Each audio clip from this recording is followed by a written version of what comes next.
Hi and welcome. I wanted to share some of my thoughts with you this morning.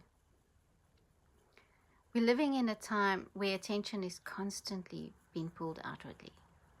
Not violently, just continuously.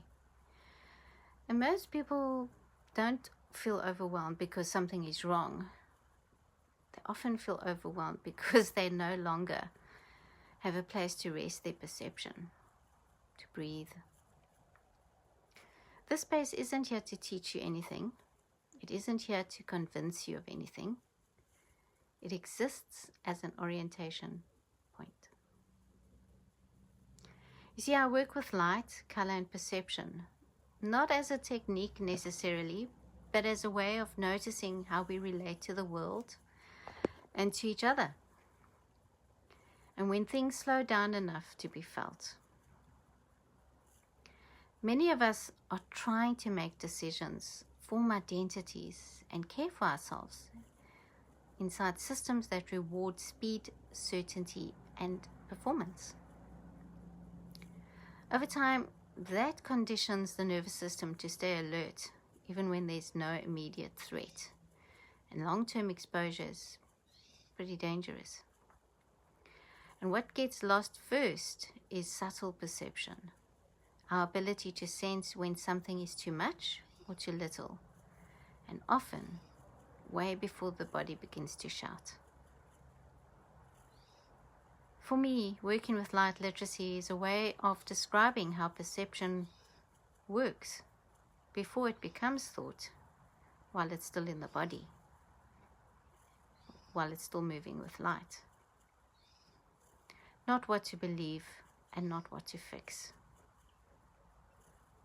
Just how attention behaves when it's allowed to settle. Here, you won't find instructions, not here. You won't find urgency, and you won't be asked to improve yourself. What you may notice here instead is silent stillness and repetition of slowness. Familiar structures appearing again and again. And this is deliberate. Stability creates safety, not through explanation, but through predictability. Light as orientation, not as metaphor.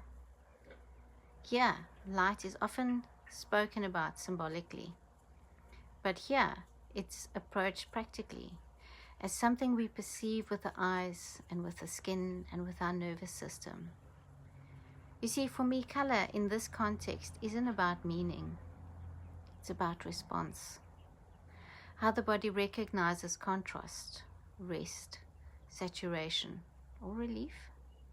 Sometimes way before language appears.